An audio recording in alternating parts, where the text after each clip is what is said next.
last year, and I've just come. I will say this to you before I get started on this presentation. I've just come back from doing some consultancy here to Top International School in Hanoi, and they've got an increasing number of Filipino teachers working for them, and I get the same message. Oh, we want Filipinos. They're great teachers, and you are. You've got charisma, you've got dedication, and you're highly professional. And the kids love you. I've seen you work in the classroom. But what I'm going to talk to you about today is a little bit different. It's about leadership, education leadership in the age of uncertainty. And my book, Total Inclusivity at Work, which comes out on the 4th of July, that's one of the illustrations from the book. I hope you can all see that. I want you to imagine if a woman alien landed on Earth today in a spaceship and saw the state that the world was in, she'd probably get right back on a spaceship and hurry back to planet Z, because it would just be too frightening. There is a lot going on in the world today, in every country, in every part of the world, and a lot of it is not good. We are faced with some very big challenges. Now, these challenges you might read about in the newspaper. They might impact on you personally, but remember, they're also impacting on our children. That's why it's important for us to understand what is happening and how leadership can help alleviate it. Now, how bad is it? Well, to put it simply, you either think it's complete chaos and the future looks very grim, especially for given climate change. Or you could also look at the evidence, as some sociologists do, and say, look, things are bad, but overall people are wealthier, healthier, and generally speaking, they're safer compared to 100 years ago, when humankind had experienced Spanish flu, where 50 million died in a much smaller population, and we'd gone through 2 world wars by 1950. So, looking at the state of the world right now, it's not as bad as it was for our parents or grandparents or great-grandparents in some cases. But nevertheless, it's not good. And one of the consequences of it not being good is that young people are suffering from it. We should not underestimate the impact that bad news is having on young minds. In the UK alone, in England, 420,000 children a month are being treated for mental health problems. Now just stop and think about that. 420,000 children every month. In England, that's excluding Scotland, Wales, and Northern Ireland. In England alone, 420,000 children a month are being treated for mental health problems. Wow. I mean, that is staggering. How teachers are coping with that, how school leaders are coping with that, I don't know. We also know that around the world, not just in the UK, but around the world and in the Philippines, half of those aged 16 to 25 believe the earth may be doomed, believe humanity may be doomed, while 3/4 feel anxiety about climate change. So climate change is a big one, and it's going to get bigger and more important. Children, young and not so young, are thinking about this, and they're worrying about it. On top of that, partly as a consequence of COVID, we're seeing that 70% of children aged 10 in low and middle income countries don't have basic reading skills. So that's in the Philippines and countries like Thailand and Vietnam, 70% of children now do not have basic reading skills. That's up from 53% pre-COVID. So clearly COVID's had a big impact, a big negative impact on education.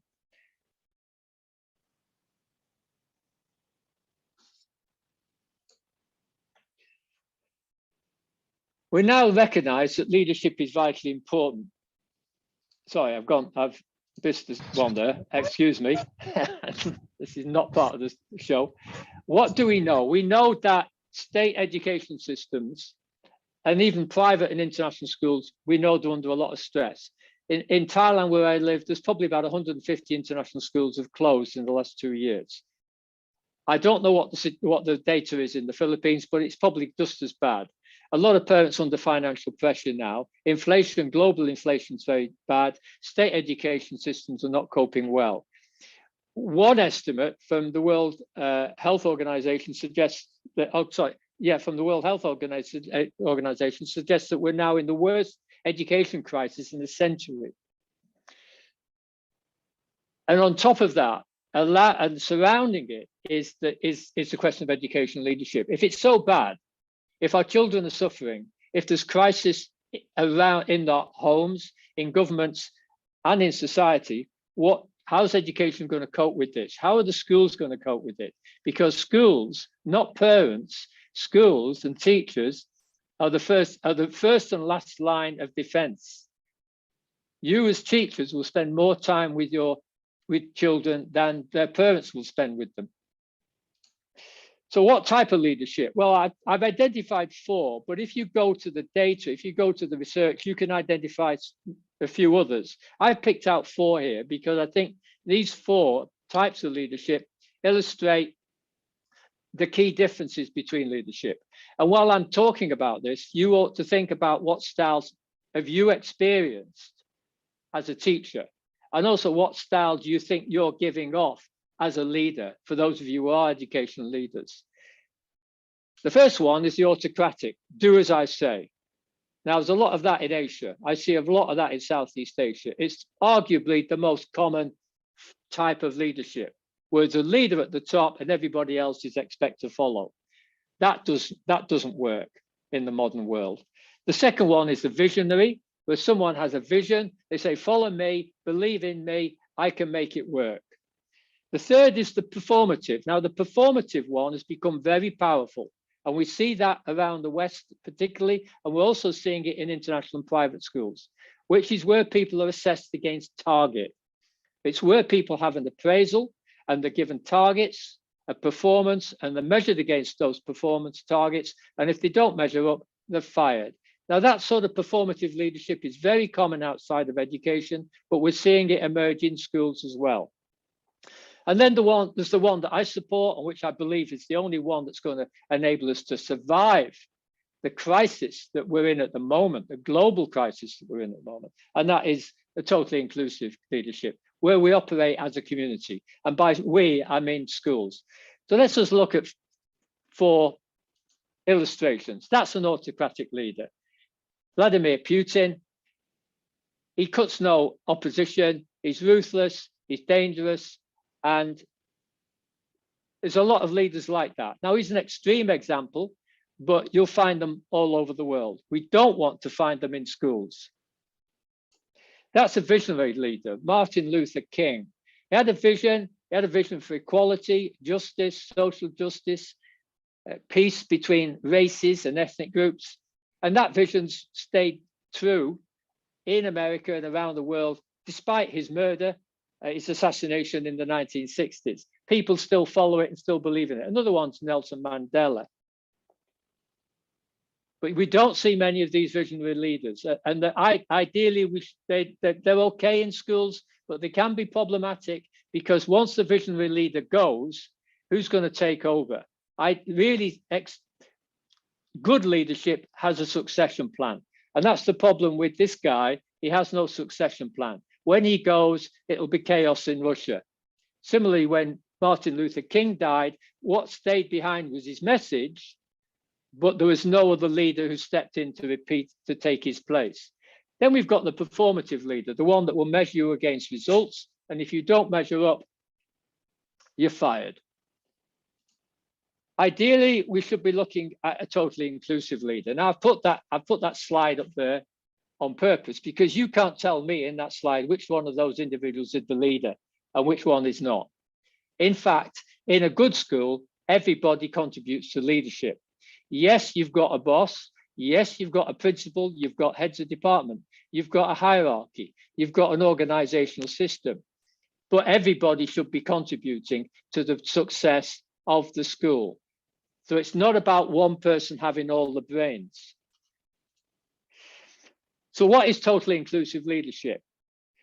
Total inclusivity means recognizing, valuing, protecting, and nurturing diverse identities, including those of race, gender, sexual orientation, class, disability, age, religion, and language. When I devised this definition, I tried it to be as obviously all-encompassing as possible, so nobody gets left out. The only people who get left out in a totally inclusive school are those who desire to be left out, and they shouldn't be at the school in the first place. So total inclusivity strives to create a community of learning.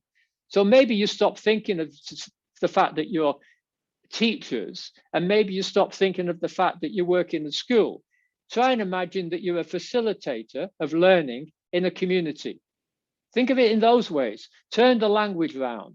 We've got hung up, I think, on the idea of schools being controlled by a single individual or 2 or 3 individuals. Well, everything is happening in a classroom that's controlled by a teacher, and the students are passive learners. That's not going to work in the 21st century. Our students are learning more on their iPhone than they're learning in your class. They can get every bit of information on their iPhone, on the internet. It's all there and available, good and bad. So what you're doing as a teacher, you're enabling, you're facilitating, you're supporting, you're coaching. You're not giving the information. You're getting the student to find that information for themselves. Now, you take that, if you accept that that's the way forward for the 21st century school, then you've got to accept that you need the type of leadership that's going to make that, enable that to happen.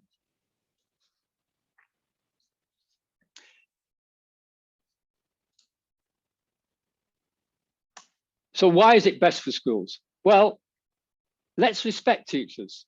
Let's not see teachers as a problem group. Let's assume that they're skilled, experienced, and they're committed professionals, as you all are. If you weren't committed professionals, you wouldn't be listening to me now. You'd be doing something else. You want to learn, you want to move forward. Secondly, if a school is not totally inclusive, if the leadership is not totally inclusive, then it means not everybody in the school is safe. It means not all the students are safe because some identities are more marginalized than others. It means the leadership is discriminatory. It's not embracing difference and diversity. It means there's a rigid hierarchy. And those hierarchies, when they're rigid like that, and we see a lot of that in Asia, they cause blockage. People get disappointed, they get rejected, they get bored, they get demotivated, they become enthusiastic, they lose enthusiasm, and they don't want to offer initiative and new ideas. So this is the key issue here. We're in a time of crisis. I think you have to accept that. This is a very strange time that we're in now. I've lived for a good many decades, and I can tell you this is the most stressful time I think that I've seen in the world today. So we're living in a time of crisis. Everybody accepts that. Therefore, schools are part of that crisis, in which case we need leadership that can respond to crisis, and rigid leadership cannot. It has to be flexible. It has to listen. It has to, as I say at the bottom, it can't assume that one person, the leader, has all the brains. We need to empower people in the organization. And I want you to think, each of you, how often have you felt empowered in your school?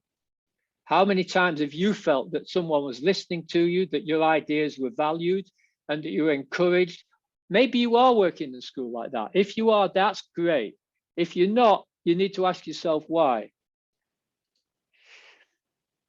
What are the characteristics of a totally inclusive leader? First of all, professional, highly competent and respected educator.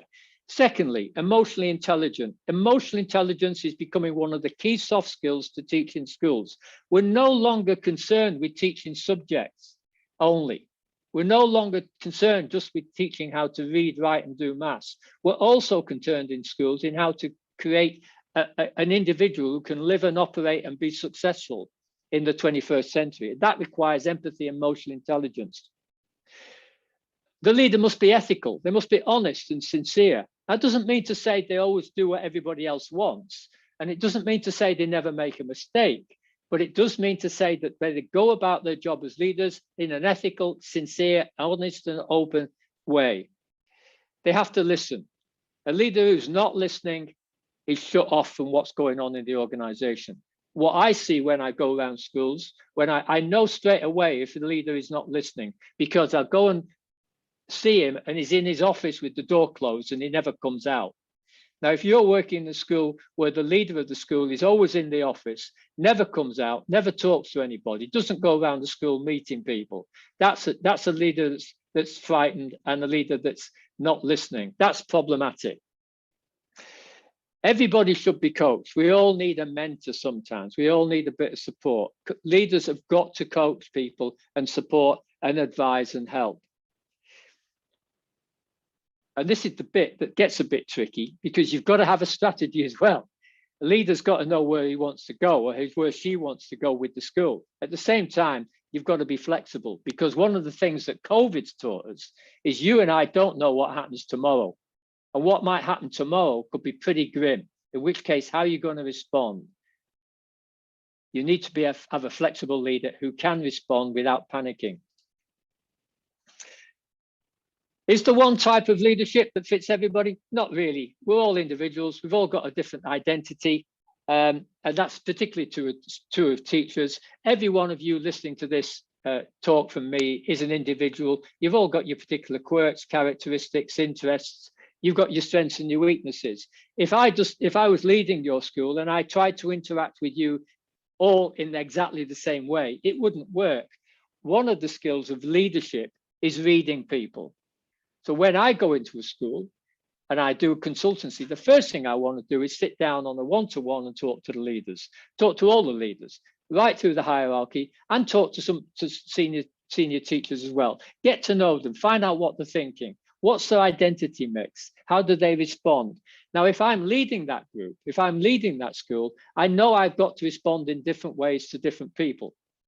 I might say the same message, but I say it in a slightly different way. I have a different style. That's situational leadership, and it's very important, and it corresponds well with total inclusivity. So you're not trying to say the same thing all the time to the same people. You recognize that there is diversity. The leader can't be the only voice in the school. If the leader is the only person that's speaking, who's wants to be heard, that's a problem. Everybody's got to be heard. When I go in a school, some of the first people I'll talk to are the cleaners or the people cooking the school meals. You find a lot out from just talking to people who are at the bottom, if you like, of the hierarchy. Some of the most important people in any school are reception staff because they're meeting the parents all the time. This is particularly true in a private school or international school. How do they feel about the job? What professional development and training have they had? How often does the leader talk to them and give them encouragement and listen to their particular concerns? A leader can't surround himself with a small nucleus of senior management. He or she's got to get out there and meet everybody and know everybody. The leader sets the tone of the school. He or she sets the culture. Now, the culture of a school can be very diverse, and every school has multiple cultures.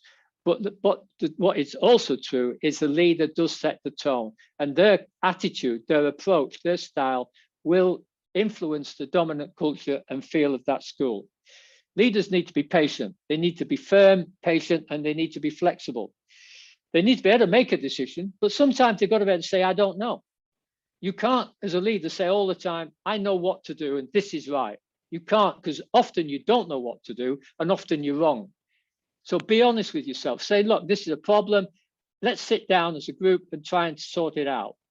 Let's listen to what other people have got to say. So as a leader there, you're facilitating information. You're facilitating the decision-making process. You're not saying, this is the way we're going to do it, my way or the highway. That's not going to work in the 21st century. And it's certainly not going to work in times of crisis. All leaders get to recruit other people. All leaders get to appoint teachers. All leaders get to appoint the junior leaders. Big tip for leaders, do not recruit in your own image. If you're a 48-year-old straight male, don't accept that all the people you're going to appoint in your school are going to be 40-year-old straight males. You've got to have LGBT representation. You've got to have women on on that group. In fact, women, we're seeing evidence coming out now that women are making better leaders, particularly in times of crisis, like we've experienced through COVID, than men. And again, for women, if you're a woman leader and you surround yourself just with women, that can be a problem. You've got to have a diverse senior management team as much as possible. And accept there's going to be times when you get it wrong. I know I've lived in Asia for 20 years, and one thing I've learned, Asians do not like to lose face. I guess that's the same in Philippines. It's certainly true in China and Thailand. They'll do anything but lose face. Sometimes you got to lose face. Sometimes you got to recognize you're wrong. You got it wrong. You made a mistake. And when you do that, remember this. When you acknowledge you made a mistake, remember it's far better to lose face than it is to lose respect. Because once you lose respect as a leader, your problems magnify many, many times over. As I said, school cultures, there's many school cultures, many different subcultures in school. In some of the larger schools, there might be 30 or 40 school subcultures. There's subcultures around departments, subcultures around individuals, subcultures around power, subcultures around job activities, a different subculture in the IT department than there is in the maths department, than there is in the English department. These are mini cultures, but the cultures, remember, they might be small, and they might only be activated by half a dozen people. But those are the cultures that the workers live in and experience every day. You need to know, as a leader, you need to know those cultures. You need to get around, talk, and experience the cultures. You have to recognize them because you've got to work with them as a leader. However, as I said, the dominant culture is the one set by you as a leader. Power is an interesting one. I could talk to you for a long time about power. I'm not going to do. Just remember this. Power does not automatically come when you get promoted to be a principal. Power can be lost very quickly. If people don't respect you, you'll have very little power. And you certainly won't have authority, because authority requires respect from those you lead. And you can't make people respect you. People won't respect you just out of fear. And if you try the fear factor in a school, that'll work against you. People have got to respect you because of what you say, how you say it, and most importantly, how you act. If you get that respect from people, you can make change. A weak leader will try and exert power too much because he or she feels weak, knows they're weak, and doesn't want to acknowledge that. They're afraid that people will see that they're weak. So they try and be stupid and be too strong, too brutal. Leaders like that don't last because the school fails. Remember also that leaders are not the only person in a school that's got power. If you look at your schools, think about the people in your school who've got power, who are not on the senior management team. There will be people in your school who are powerful by virtue of their personality, their experience, their age, or simply because people respect them. But they may not necessarily have a job title that says, I am the boss. Finally, remember, when the day that you become leader, remember, you're always vulnerable. Leadership's a lonely place. Authority can only be generated by respect. It can't be generated by fear. You've got to be flexible. You've got to listen, but at the same time, you've got to be the person ultimately that takes responsibility for where the school goes. Some tips then, how to be a good leader in times of uncertainty. Encourage collaboration, absolutely vital. Share knowledge and ideas. You got 100 staff, you got 100 brains, use them. Get people to think outside their own particular boxes. Ask for ideas, encourage ideas, praise, give positive feedback, be supportive. Don't be overly critical. You've got to have insight into people and organizational cultures. Every good leader is a bit of a sociologist and certainly a bit of a psychologist. Be empathetic. Have emotional intelligence. Look, everybody's under stress. Everybody's feeling stressed. They're working hard. They're doing lots of teaching. The kids are difficult. The kids are under stress. We live in a world of stress. Cope with it. Support. Remember that your staff that you're leading, they're under stress and they're under more stress than you because you feel a bit invulnerable. You're in that office and you feel, okay, you're the boss. I know you feel stressful. But what's it like for the teachers who are being paid a lot less, feel they're working a lot harder, and just no one comes along and says, hey, you did a great job. So give support, be empathetic, be flexible, responsive, have integrity, and be brave. Be courageous. A weak leader is a coward. You can't afford to be a coward if you're going to lead a school. These are some questions from my book, Total Inclusivity at Work. You don't have to answer them now. I think Mr. President will send my slides to you all. I suggest you have a look at these questions. Are you a boss or a leader? You don't want to be a boss, you want to be a leader. There's a big difference. When you get to my age and you're retired, what do you want people to say about you, places you work? What's your legacy going to be in education? What difference will you have made to the world in your time in education? Because if you're not going to make a positive difference, you're better doing something else. Education is a really privileged job and profession to be in. Ask yourself what legacy you want when you're 75. Why should people trust you? Do people trust you? And if they don't trust you, why not? Do you care about others, really? Or do you only care about how others see you? There's a big difference. How often have you ever admitted to being wrong? I know it's not easy, but you've got to do it. You've got to face up to that fact that sometimes you got it wrong. Yeah, you don't need praise when you get it right. You're expected to get it right, but everybody gets it wrong sometimes. So accept it and admit it. It shows humility, and that's respected by people. I've talked about whether you're working in a school or working in the community. Which one do you want to work in? Do you want to work in a school or a community? I'll tell you what I want to work in. I want to work in a community. I want to work in a place where everybody wants to come to work in the morning, where everybody feels safe, everybody's valued, everybody's listened to, everybody's respected, and everybody's protected, and no one's treated badly because of their gender, their sexuality, their race, their ethnicity, their religion. If you answer those questions, you're going to come to a final conclusion. Are you a positive leader or are you a negative leader? As a leader, are you causing more problems in the school or are you solving the problems? Are you part of the problem or are you part of the solution? Because as leader, you can make the difference one way or the other. You can make it a whole lot worse or you can make it a whole lot better. Now let's just go on to, for those of you who aren't leaders, and want to become leaders, here's some tips for when you apply for a school leadership post. Absolutely important that you do due diligence on the school. That is, you do research on the school. Find out as much as you can about the school.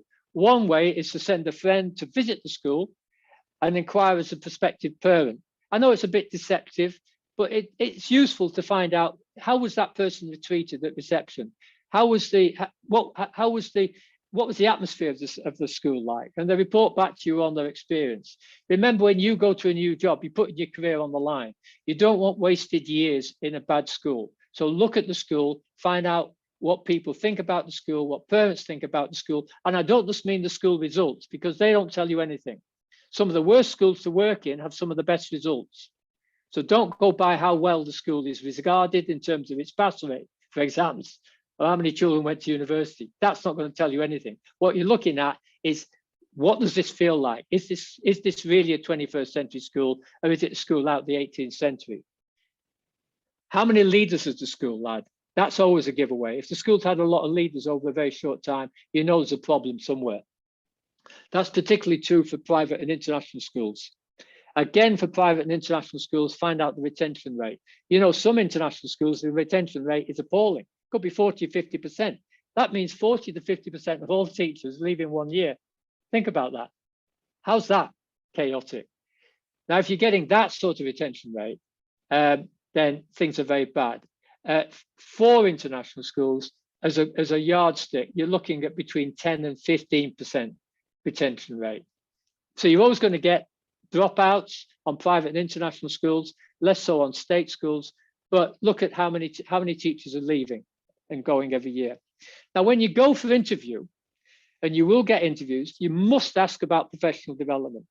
You must ask about the current senior management team. Who are they? If you get the chance and you go into a leadership position, you must ask about the school budget, enrollments, and you must ask about the strategic plan for the next 5 years. If you're going into a leadership position in school, you've got to know that school and you've got to ask the right questions at interview.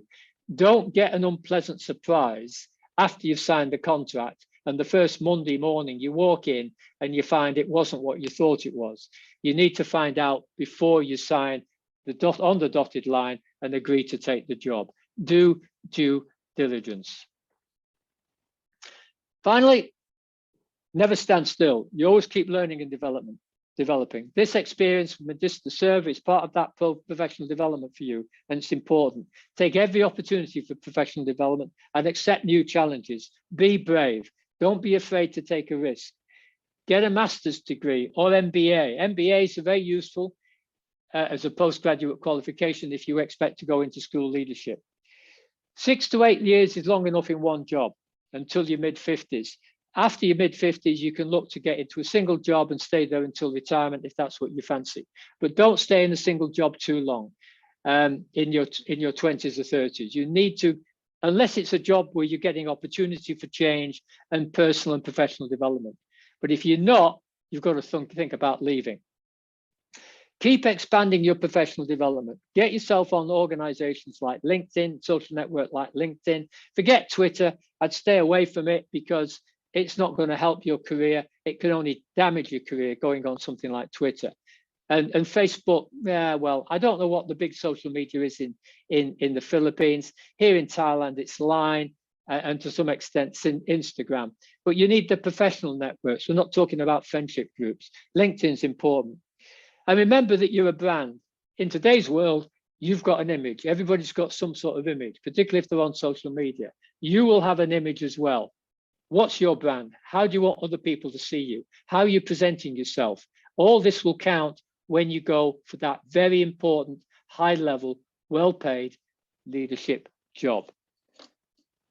Okay, that's me finished. Hello. I'm open to questions. Good afternoon.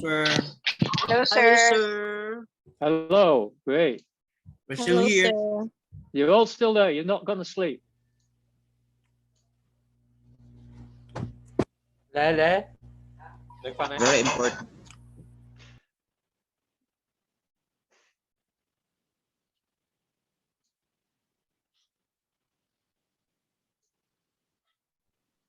All right. Hello. I think Dr. Whitehead is now ready to for the open forum. If you want to add something for clarification, so the floor is yours to raise your answer to raise your question to Dr. Whitehead. Okay. Anything at all? If you disagree with anything I've said, please say so. It's all right. I can take it.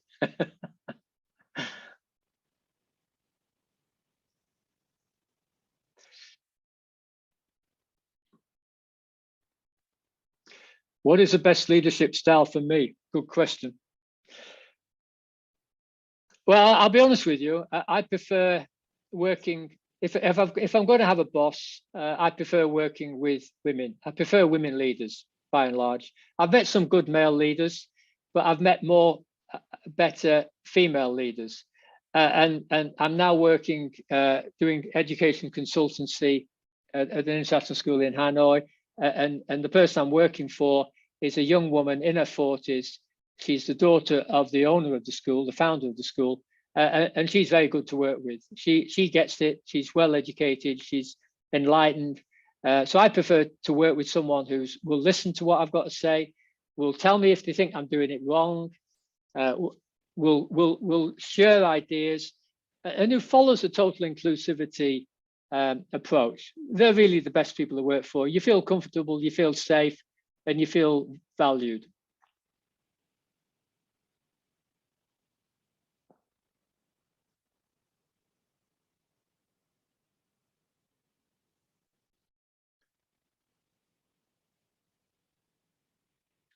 Any more questions?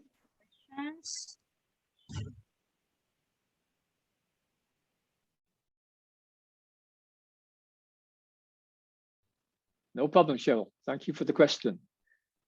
Have we got anybody who is applying for leadership positions? Oh, here we've got one. Okay. His democratic leadership style of leadership will be the most suited during this pandemic. Why? Well, I think I've tried to make the case for democrat. I don't use the word democratic leadership because actually schools are not democracies. There is a boss, there is someone who's got to make the decision, and actually not every member of the staff has an equal say in the decision-making process. But if people are not listened to, they ought to be able to, then there's a problem. You've got to ask their opinion, and you'll get some good insights from them.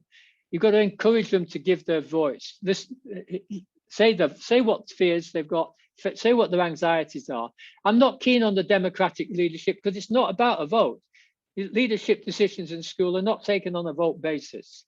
It's not about so many will vote for this and so many vote for that. It's not like that. One person or two people, maybe three in senior management team, they've got to make the decisions and they've got to decide. But they shouldn't be doing it on their own. They should be listening. They should be observing. This is why total inclusivity is the best way. It includes democratic in a way because it's democratic in so much as you're listening to others and you're getting people to share their opinion. But in the end, one person has to decide. What is the best leadership style for the education sector? What can you say about servant leadership? If you mean servant leadership in so much as that the leader is a servant of the school or is a servant of the teachers, I understand it, I get it. It doesn't ring true. I always think it's a bit glib. When a leader says to me, I'm a servant of the people, yeah, I don't believe it, frankly. I've not seen many servant leaders, and certainly not in Asia. Yes, no leader is there only for their own benefit, or they shouldn't be, but neither are they simply there to put all the onus on the staff. You see, one of the things about inclusive leadership is saying, look, I'm not going to make the teachers become the leader because the teachers are not equipped for that. That's not their role. They haven't got the time and responsibility for that. They're not getting paid for doing that.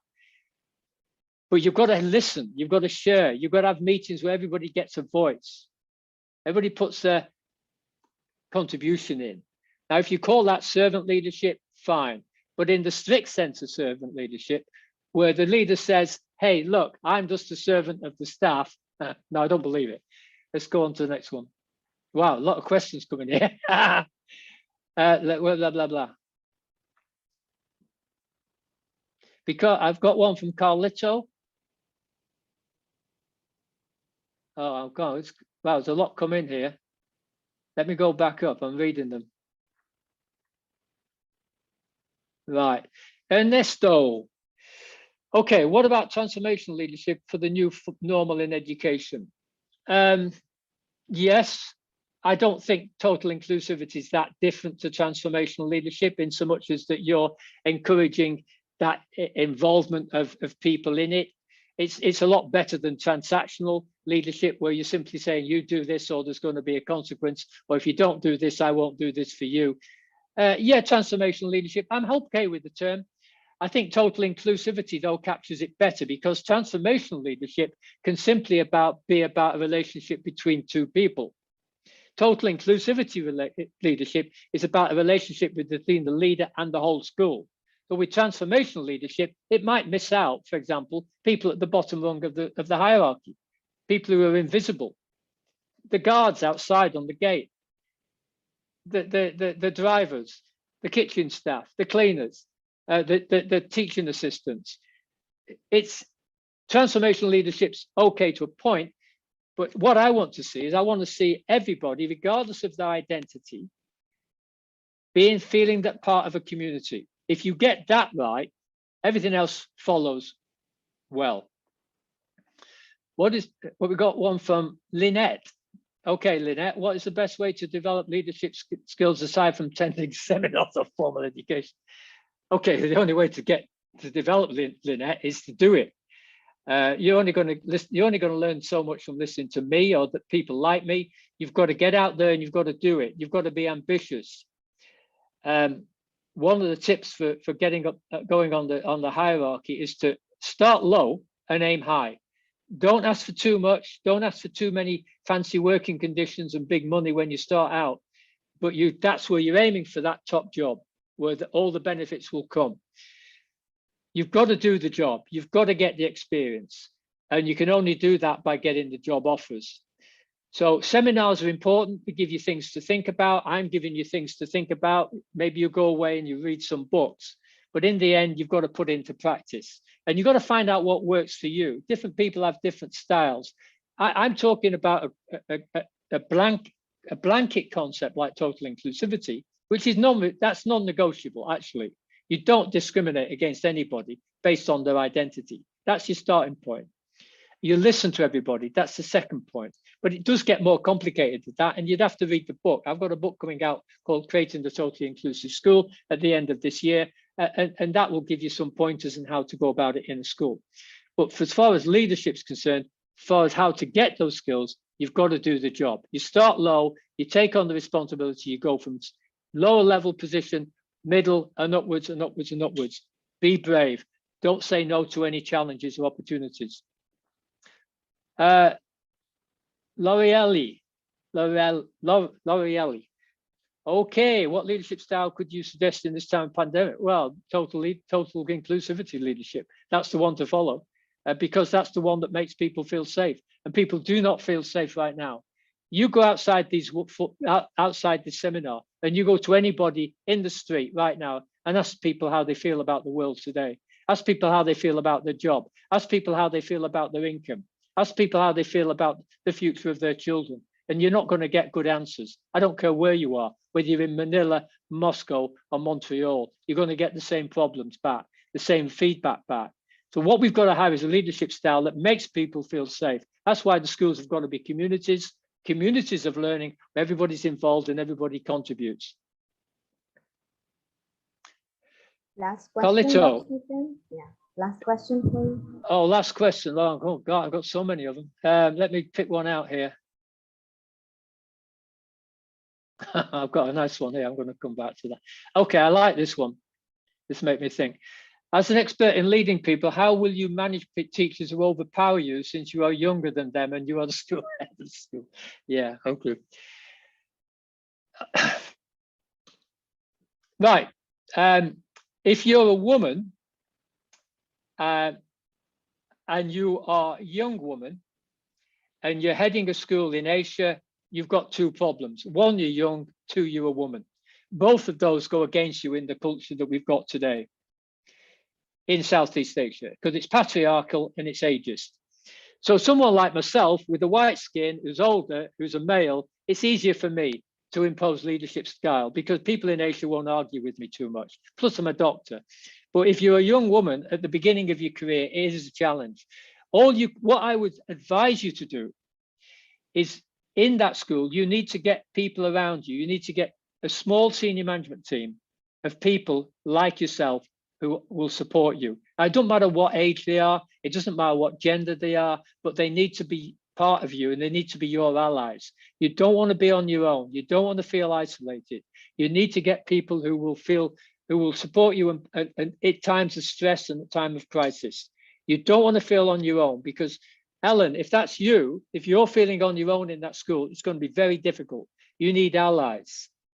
What I will say to you all now, and this is an offer I don't often make, but if any of you would like to follow up with questions, you can contact me. It's no charge. You can contact me via Magesta service or give you my email.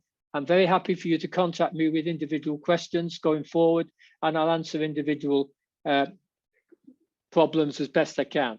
What I can't do is get into a big coaching relationship with you, but I will support you if you need it.